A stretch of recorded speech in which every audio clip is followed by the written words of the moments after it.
All right, all right. Hello, everyone. Welcome. You are here for the awesome, while I multitask here to try to pin videos, women's competition finalists panel. We couldn't be happier with this group of very creative, very amazing writers. They are our finalists and our winner for our second comic book writing competition. We are very excited to start getting to show them off to the world, and yeah, because they deserve to be known and be out there already. Let's start off with a few intros. We have Caitlin Sinclair Chappell, Carrie Harris, Sarah Adriance, and our actual competition winner, Mia Victoria. Welcome. Y'all can unmute now. We can start more conversation, less presentation. Hello. Welcome, everyone. Hello. All right, let's make those intros a little bulkier. I'll let you all start, let you all talk about yourselves a little bit. We can start with Caitlin. Tell us a little bit about you, what you like to write, where you're based, why you submitted to the competition, things like that. Absolutely. So my name is Caitlin Sinclair Chappell. I'm in Burbank, California. And I usually I do pop culture journalism, as well as freelance comic book editing, and along with my own writing, which usually leans into supernatural, horror, mythology-based stories with usually a queer focus or a femme focus. And I decided to enter this competition because I was a little disappointed to see that there aren't many comic opportunities for just the script. And if you're early on in the stages of writing, you may not have an artist yet. So this one really stood out to me to be able to enter my writing first while I focus on trying to find an artist afterward. And along with that, the fact that it was uplifting women in comics was a major appeal to me. I'm a huge advocate for having more diverse voices in the comic book industry. So this seemed right up my alley. Oh, love to hear that. Well, welcome and congrats for getting this far. Next, Carrie, tell us about yourself. Where are you from? What do you like to write? All that stuff. Yeah, I'm Carrie Harris. I live just outside of New York City, and I write licensed and original fiction. I'm actually a novelist, but I've always wanted to do comics. I do mostly monsters, speculative fiction, anything that has aliens or Yeti or superheroes or anything like that. I'm in. And I decided to enter because although I've done licensed fiction before, I'm working for subcontractors. And so you never actually get to talk to the people who make the comics. And this year, my big goal for my career is I've wanted to do comics since I was in junior high, and gosh darn it, this is the year. Hell yeah, this is the year. This is it. Amazing. Well, welcome. Thank you for being here. Sarah, how about you? Tell us about yourself. I'm very new to comics. I started managing an artist who was interested in doing serial storytelling. And my experience with writing has been mostly about dance, mostly nonfiction. And I thought, sort of as a lark, oh, I'll just write him a comic book to to draw. And then now I'm writing the fifth one, and I've written a few short story comics, but this whole world is brand new to me, and I'm a fraud stage of comic book writing. And just learning what I can, reading everything. I've got a whole stack of comic books here under my laptop. part of my research. Lovely Amazing. to be here. Oh, welcome. Glad you're here.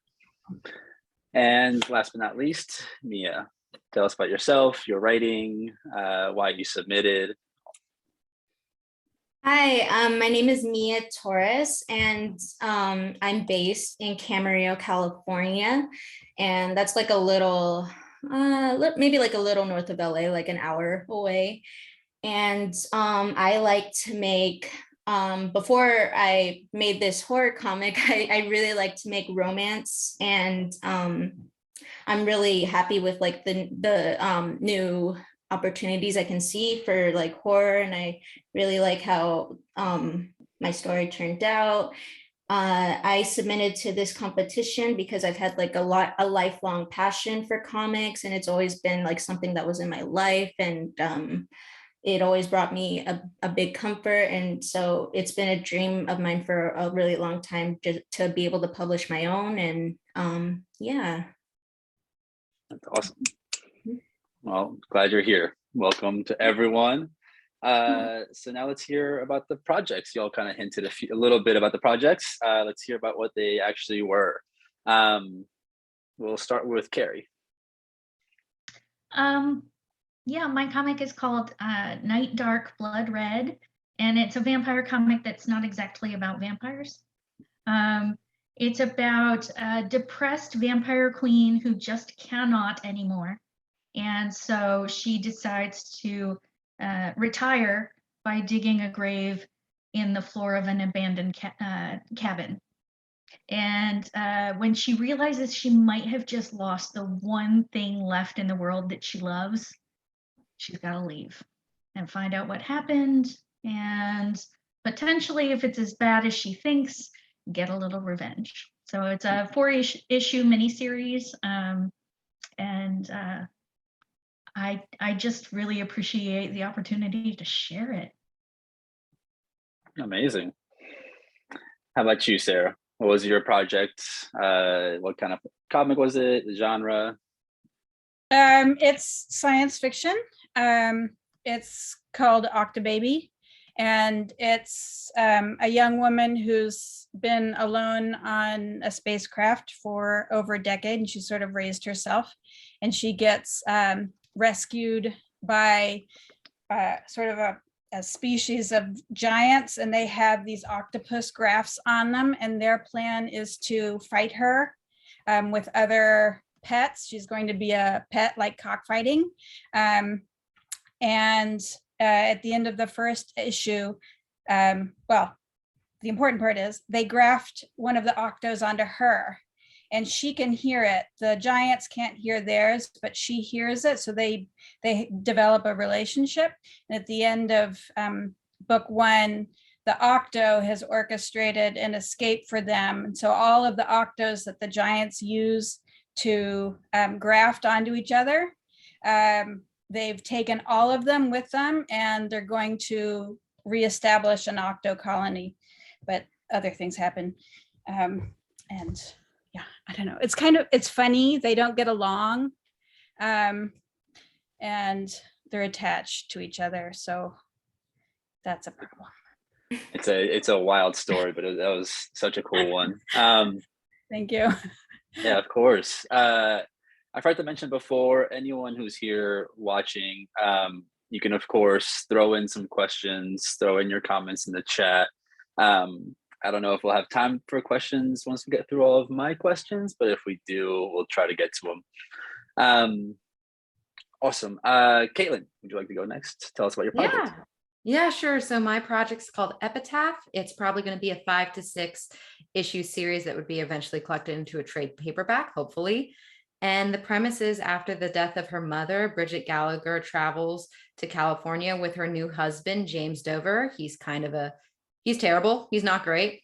And when the couple encounter a group of bandits, James leaves her for dead. But thankfully, Bridget's dad made a deal with death to ensure that she would live a long life, not necessarily a happy one.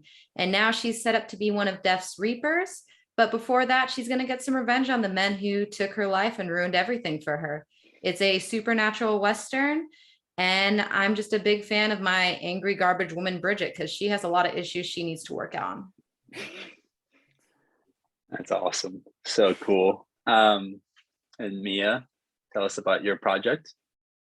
Mine is called Kindy's Keen World. It takes place in a really cute children's department store that like has it's a retail store basically, and it has lots of plushes and clothes that all like are in the they're all like incorporating.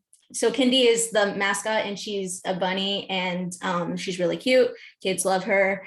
But all the employees, like as soon as they sign their W4 or W4 form, they're trapped there forever, and they're there to work for the rest of their lives. And if they don't, they get eaten by the actual Kindy, who was once like a cute pet rabbit that like was the inspiration for the store, but now she's like turned into a big monster that lives like underneath she lives like underneath the store. So and she takes control of everything and all the employees are under her wrath.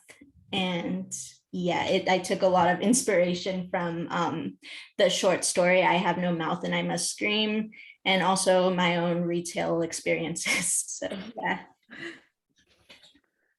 I can definitely relate to my years working in retail. It feels like you're there for a lifetime. Amazing. Thank you all for sharing. I feel like once I actually I've read all these projects, but now that I'm like hearing them talked about out loud, I'm realizing how cool it is that we have so many different genres where we actually are hitting on vampires, westerns, space, aliens, horror stories. I really enjoy that. I love it. Okay, let's hear a little bit about what got you here in your writer's journey, writing comics, being a fan, or whatever it might be. It all kind of stems somewhere. Everyone has their own little journey. So we'd love to hear about you all and how you got here. We can start with Sarah. Well, I think my journey is pretty short. My first Comic-Con was last August. And that's where we started talking about what the artist wanted to do. And I wish I had a copy of it. There was a particular drawing that he did that I based the character on. The revelation for the character came in one of my 3 a.m. wakings. I'm usually awake from like 1 to 3. And that's when I have my better ideas. Or the terrible ideas. It's hard to tell. I only know in the morning. And then I saw I had written it, and I saw when I was brushing my teeth, the negative space ad popped up in my Instagram feed. And I thought, oh, that looks interesting. And so when I got to work, I submitted it there. But yes, my writing was all mostly nonfiction and dance related. So it does not translate. But I was a choreographer actually when I was young. I've always been a creator. Maybe some of that translates. Definitely. Oh, no, sorry, one more. I want to just say one thing. My father said that if you can write, you can do really anything you want to do. And he was an editor and ensured that my brother and I had writing skills, and I think that's true. That's lovely. I love that. And if I'm not mistaken, because I feel like when I was seeing your script and I found you on Instagram, you and the artist already have some art on Instagram for Octobaby. Oh, yes. So if anyone wants to see how cool that is. I'll put it in the chat. The artist's name is Daniel Quammen, Cvammen, and I will put it in the chat. And I actually see that he's here right now, so I'm sure he can Hey, Daniel. But yeah, if anyone has a chance to go check it out on Instagram, the art is really cool and it really gives you an idea of what this octo like graft with the person looks like, and it looks amazing. Very cool. Thanks, Sarah. Yeah. Caitlin, tell us about your writer's journey. Yeah, so I got into comics a little later in life, which was like around 18 years old, as opposed to like being a little kid reading them as much as I wanted to as a kid. Thanks to one of my best friends, actually, who I believe is in the chat right now. And I credit a lot of this story, honestly, to her too, because she's been my sounding board.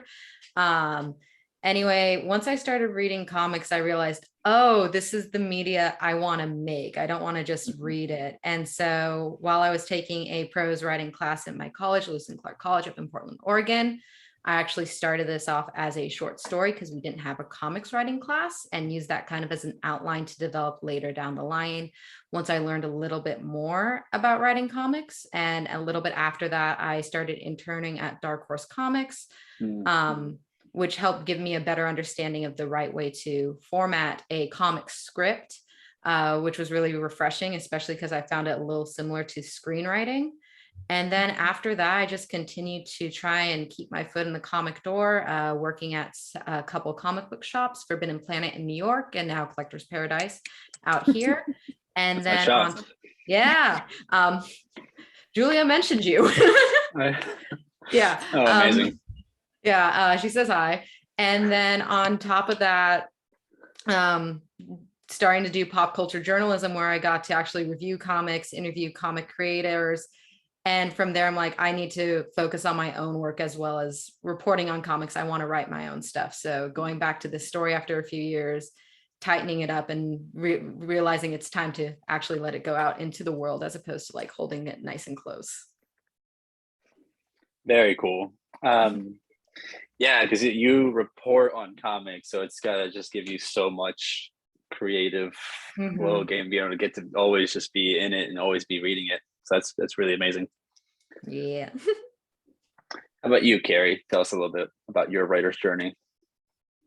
I actually wrote fanfic before it was cool.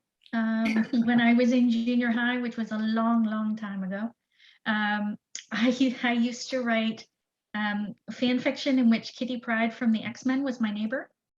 And we went on adventures together. Nice. Yeah. They haven't survived, which is the only reason I'm willing to talk about it, because I'm sure they were awful.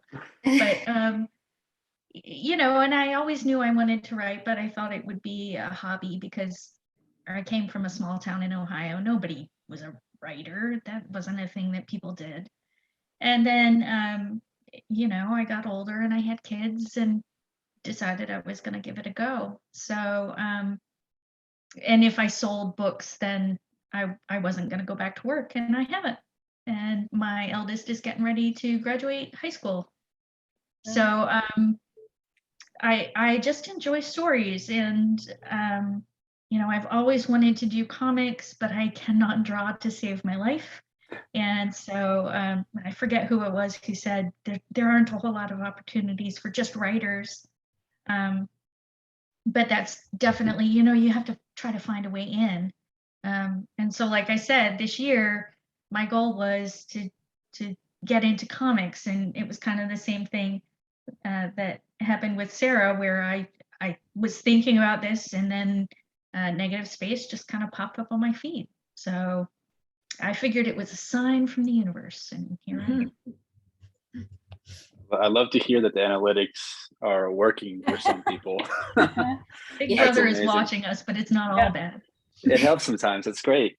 And I love what you mentioned, because I feel like when we launched Negative Space, one of our big pieces for myself as a writer was that I pretend like I can draw, but I know I'm not that great. But I wanted to put some options out there for the writers. I love all the artists that I've worked with and all the artists out there. But some writers just can't draw. They need their own competitions. They need their own space as well. So I'm glad the ads found you. Me too. And Mia, tell us about your writer's journey. So I also did write fanfic. I remember in middle school, and mine were pretty awful too. They were well, yeah. I wish they incorporated like X-Men characters or something, but they were pretty bad. And so I loved comics like since I was really young. I remember I would read them at the kitchen table with my grandma in the newspaper. So that was always kind of a thing I wanted to create. I would like do silly ones when I was just younger. And then in college, I took a creative writing class and we learned about the hero's journey and like how to structure a story and what cohesive writing should incorporate. And once I was out of college, I got in contact with my creative writing professor again, and he's written shows for like theater and stuff. So he offered me to join his course in screenwriting technically, but he knew I was interested in comics and wanted to write for comics. So he helped me a lot with that, and I took classes with him.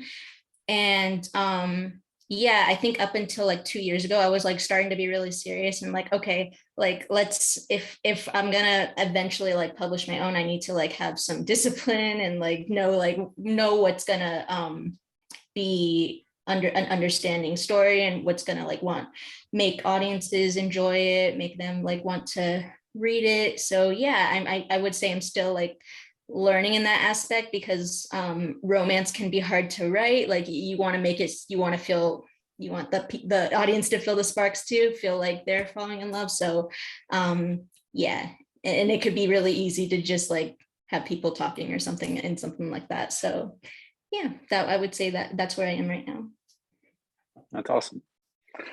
Very cool. And since you learned comics from a screenwriting teacher, are you also getting into screenwriting or are you sticking mostly to comics? I think I'm sticking to comics for now, but like who knows in the future, maybe I'll be inclined to like do other stuff like that too. So yeah, as long as I'm writing. Amazing. It's funny, I studied screenwriting in college, then got back into comics, and then it's amazing how much writing comics that's actually helped screenwriting in the long run. It's like I'm a way better screenwriter from having written comics and from having gone through school and learning screenwriting. I feel like the comics visuals is so much more helpful to learning how to really tell the story and really like put images on the page literally. Amazing. So next question is gonna dive into like your goals in writing. In the comic book world, goals this year, goals in the next 5 years, however you want to go into it. But I always like to preface this question with you want to put out into the universe your greatest, biggest dream of a goal. So like where would you want to be in a year or in 5 years, and where do you hope comics take you in your career? And then we'll start with Sarah. Oh gosh. Well, I'd love to see these published. And it's a 6-story arc, but there's room for more. And I'm a little bit in love with my character. So I don't want her to die. I want her to live forever. I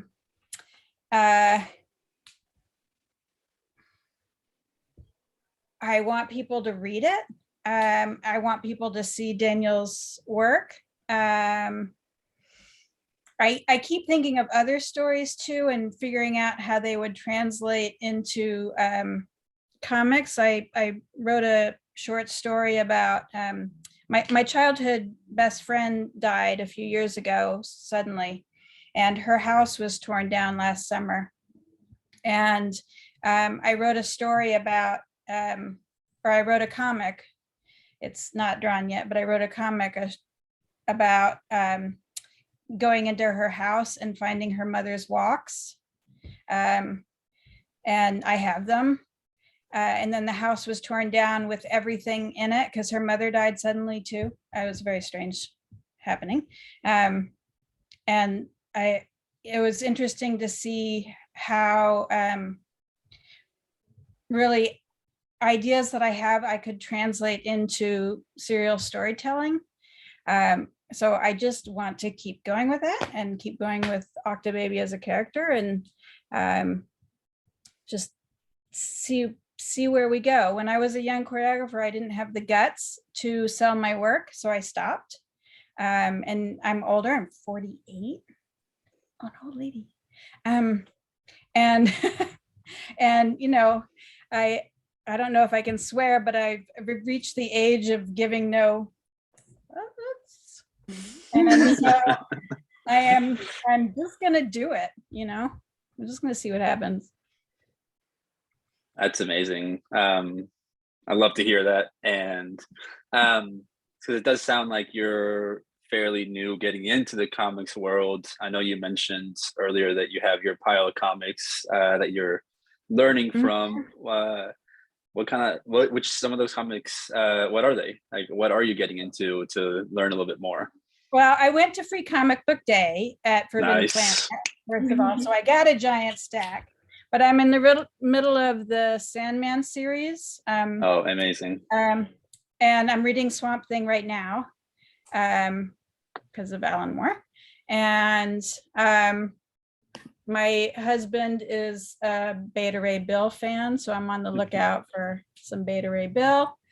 And I'll be at Heroes Con in Charlotte in a few months or next month, I guess, with the artist.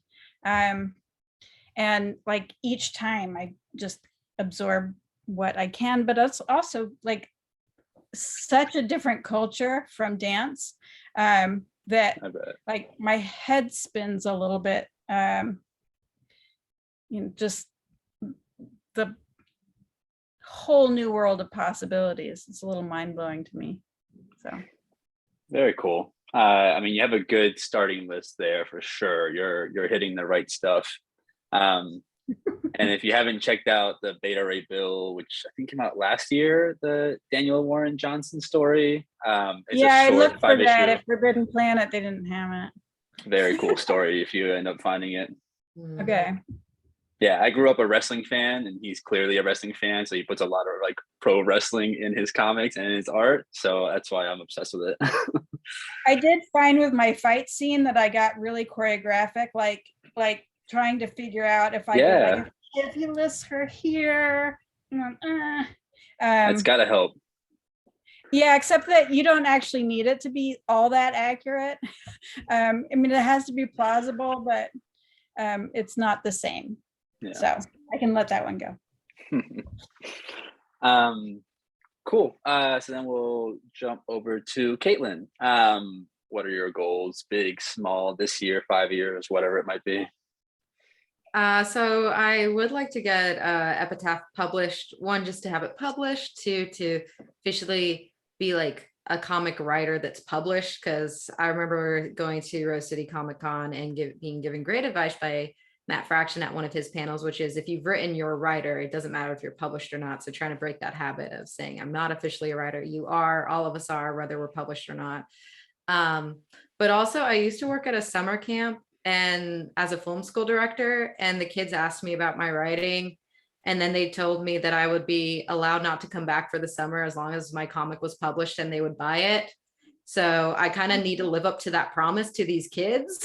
I really don't want to let them down. They were amazing. They're exactly the audience I want to write comics for. I want to write comics for kids who feel like they can only express themselves through art, who may not usually see themselves in media. I want to write those stories, and I want to prove that comics are for everyone and always have been for everyone.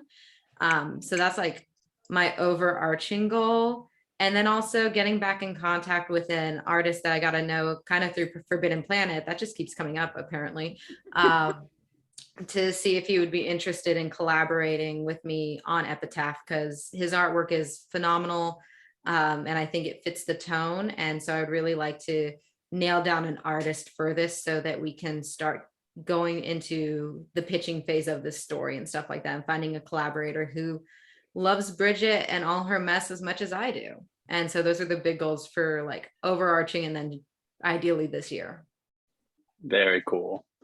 Are you looking mostly for publishers to pitch the story to, or have you thought about maybe going the crowdfunding way, or is it publishers is the go-to? I think for this one, I would like to go through publishers, because I think it's a story that could benefit from the miniseries single issue format, along with potentially expansion. There's a whole lot going on in my head about what else you can do beyond Bridget's story, but I'm trying to just focus on her right now. There are some other comic ideas that me and some friends out here in Los Angeles have been toying around with. And for those ones, they're a bit more smaller, they're a bit more self-contained. And those are the ones I would like to focus on crowdfunding or self-publishing because of how contained those ones are. Got it. Very cool. Thank you. How about you, Carrie? What are the goals?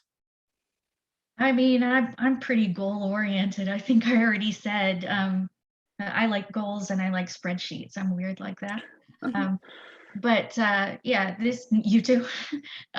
This year is the year I'm gonna really go for it. What's the worst thing that's gonna happen? People are gonna tell me no. I've heard a lot of no. It hasn't killed me yet. So I actually picked up the final person for my creative team today. So it's all ready to go. We're putting together our pitch. We are going to try for publishers first, but one way or another, I'm going to see this one get made, because you won't know until you try. And so I'm going to do that this year. And then my other goal for this year is to work with more licenses. I really like getting to play in other people's sandboxes. And I've been lucky enough to do a variety of licenses and to add a few this year. So I've written with Marvel, I've written a bunch of game books, but all in prose format. And so I want to kind of take that and into comics. I'd love to do a licensed comic. So very cool. If it's not this year, I'm coming. And I love that energy. I mean, yeah, in this industry and entertainment in general, and probably just in general in life, like people hear no all the time. People will continue to say no, but if you have the will and the drive, get it done. I love that. Yeah, well, and like Sarah said, I'm old and I just don't care anymore. So I'm just gonna go for it. If it doesn't work, I tried. And I mean, I've read We'll your get it story. done. I'm sure it's gonna work. It's a great story. Thank you. Yeah, of course. What about you, Mia? What's your goal in all this? So I would love to publish this one. I think I would love to like illustrate it and everything. I feel like I've drafted it a little bit, but yeah, I'd love to make it all its own thing. And also I really want to finish, I mentioned it already, but my my romance comic, I've been working on it for a while, but it's a different kind of genre. So I want to finish that script and make that good and everything. I'm kind of still, it's in the drafts because I'm still at the stage where I'm like, oh, it's not good enough, or like whatever. But yeah, I really like how this one turned out. I like how it came to be.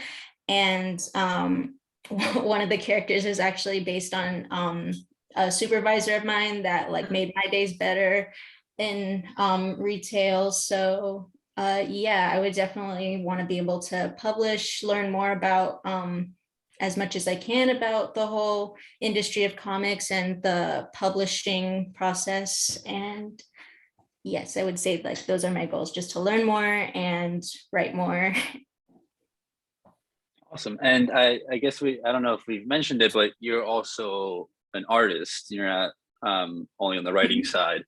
Is this a project that you hope to do the art yourself on, or are you hoping to find an artist to partner with for this horror script? Yeah, I think I would be happy to collab. I'm trying to like hone on my own art skills. I feel like I wasn't really classically trained, but I took like art classes here and there, but it wasn't it was just kind of something I always did on my own. So I didn't ascribe for like a teacher or anything. And I also forgot to mention, I totally agree with what Caitlin says. I would love to like reach out to those kids that like are interested in comics, that like their dream is to also work in comics, or girls too, more like women writers. I was definitely that weird kid in elementary school that was like drawing in the corner and not paying attention. So I would love to like reach out to those people and make them know like they're creative too and they have their voice. So yeah. Oh, love to hear that. That actually might be a good transition into our next question. Before I jump into it, we are getting into our last couple of questions. So if there is anyone in the chat that wants to ask anything of our writers, of our finalists and winner, throw it in there, and I'll make sure I get to it. So with that last tidbit Mia just mentioned, I'd love to know like what are some of like the themes you try to explore in your writing. Sounds like a lot of you want to make an impact with what you write and who you write for. So what are some themes that you like to hit on and you want to make sure stand out in your stories? And I'll start with Caitlin. I think one theme, whether intentional or not, is I like exploring queer themes. I joke with my friends, I can't write a straight character to save my life. I have tried, it doesn't work. But not just like exploring sexuality, but also going for like the broader term of queer, being that outsider, being different. That's one reason I love to play with horror, with supernatural, with monsters as well. I think that you can explore what it feels like to be different and the beauty in that difference. And I also love to explore themes about community. Again, going back to the queerness of it all, found family means a whole lot to me, and putting a huge emphasis on these characters who can find these relationships beyond the ones that they are told, or like, these are the ones you should count on. It's like, no, you get to choose that path. So exploring queerness and exploring that through metaphor, specifically with horror, with the supernatural mythology, are some major ones for me.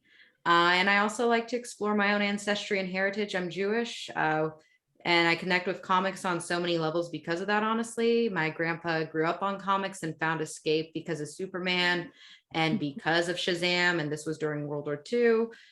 He found a real escape with it. And I found that telling stories that connect to that ancestry and heritage of mine, whether overtly or not, has been a great way for me to get more in touch with my own like history, but also a fun way to kind of explore some underrepresented stories. Like, my personal favorite monster is a golem, and I love telling stories about golems, whether it is a literal golem or if it is a la Frankenstein or if it's with AI. I absolutely love looking back at that to tell these stories that connect to me on a personal note, but can relate to a lot of other people through that shared storytelling. That's amazing. I feel like if you have that mission in mind, it's hard to not come up with a great story that people are going to love and people are going to need to read.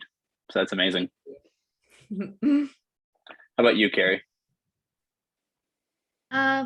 I write a wide variety of things, but I think the theme that runs through all of my stories is that, yes, I write about stuff that doesn't exist, but at the core are feelings and people who are very real.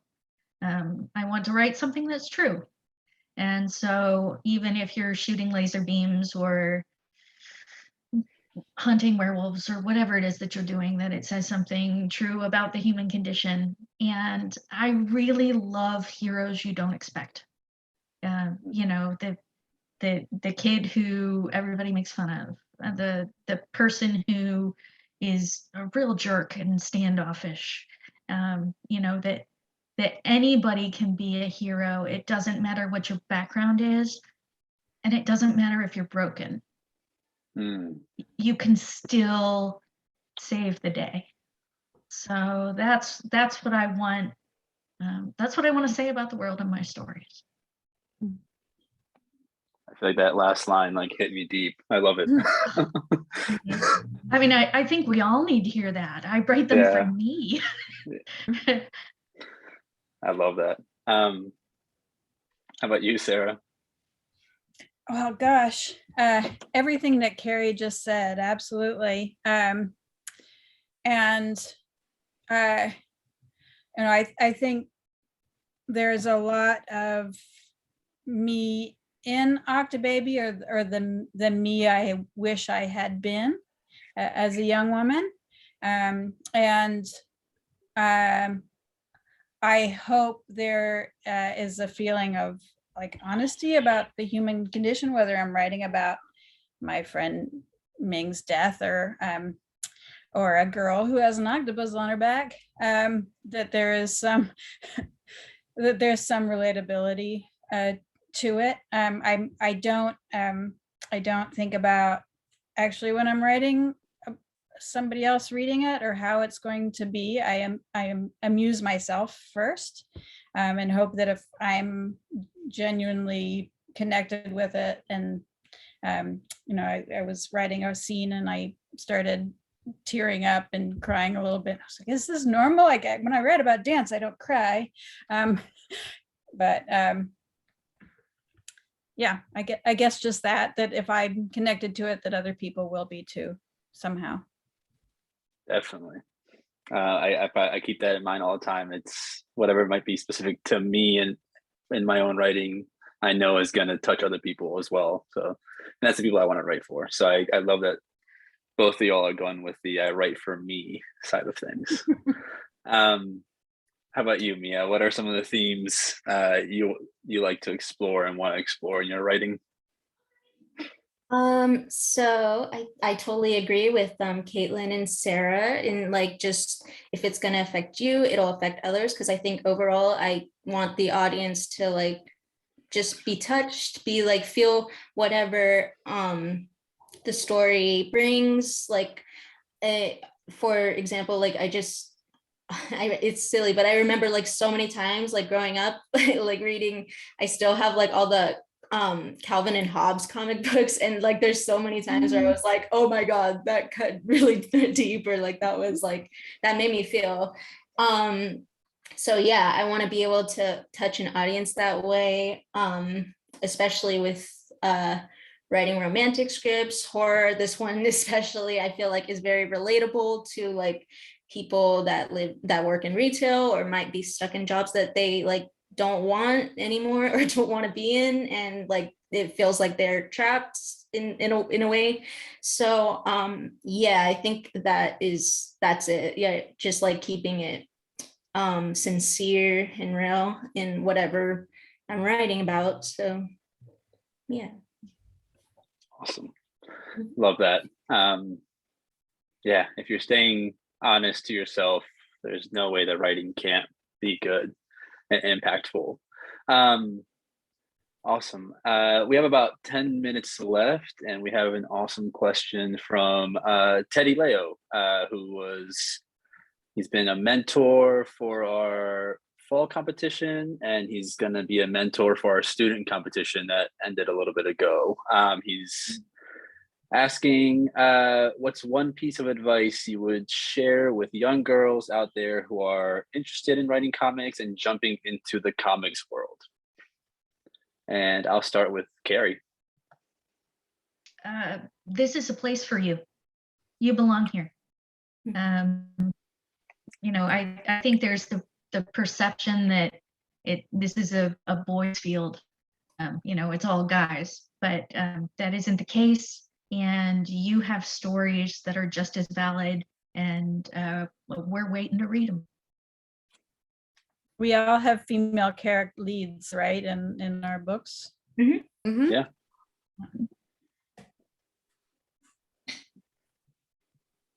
Awesome, Carrie. How about you, Sarah? Going off of that. I guess read, because if you read, you can write. And it doesn't matter what you read. please yourself. Awesome. How about you, Caitlin? Definitely that kind of bouncing off of what we've talked about before. Comics are for everyone. And while there have been comic book gatekeepers, and while on the surface it may not seem like this is a medium for you, because a lot of the mainstream stuff, especially when I was growing up, seemed male dominated, that's not the truth. There are so many fantastic queer, femme, non-binary creators out there, and those characters exist in comics. And to be more specific for anyone who's trying to get into comics, look toward your independent comics. I love Marvel. I love DC. Don't get me wrong. That's what got me into comics. Thank you, Jane Foster's Thor. Thank you, Harley Quinn. Thank you, Captain Marvel. But it is the independent comics that made me feel even more seen. It is Lady Killer. It is Snot Girl. It is Crowded. Those are just a handful of comics. If you look at that independent section, I can guarantee you will see yourself, whether if it's on the page or the person writing or drawing it. And so I cannot emphasize enough that there's a place for you in comics. And while it may take time to find it, it's there for you. And also, if anyone is going to comic book gatekeep you, I can hope that at your local comic book store, there will be someone there who can step in and be like, no, you are welcome here. And if it's not them, it's us. You are welcome here. Ooh. Love that. And last but not least, we'll hear from Nia. What's one piece of advice you would share with young girls out there who want to get into comics? Don't let anyone ever discourage you. Like, if you feel like you have a passion and you're willing to learn, then you should definitely keep at it, keep writing, drawing, like whatever you feel more inclined to. And yeah, I'll share the in the chat like the book I use, because I wasn't like really sure how to format a comic script, and I read this book and it like helped me a lot on like how to set up panels and like what could be the setup for like the next page and different genres and stuff. So yeah, just learn as much as you can as well. But yeah, also don't let anyone tell you you can't. So I love that. And I feel like I'm gonna rewatch this entire thing and like take quotes from you all so I can like put them on my wall and feel motivated. Just you all are amazing. You all have some awesome projects that honestly I just can't wait to see out in the world. I want to thank you all for being here. Thank you all for submitting to the competition and allowing us to be able to read it, and really just being able to put these stories out in the world. So thank you all for being here. Thank you for everyone that came and watched. Thank you. If anyone wants to send this out to a friend, we are going to put it up on our YouTube channel in the next couple of days. I think it's definitely worth sharing it out in the world, because let's be real, we definitely need more diversity in comics writing and art and all that stuff. And I'm glad that we were able to somewhat support that growth with this competition and with this group here. Awesome. Thank you all. Enjoy the rest of the night, and we'll see you all soon. Thank you. Thank you, guys. thank you all. you. Thanks, everybody.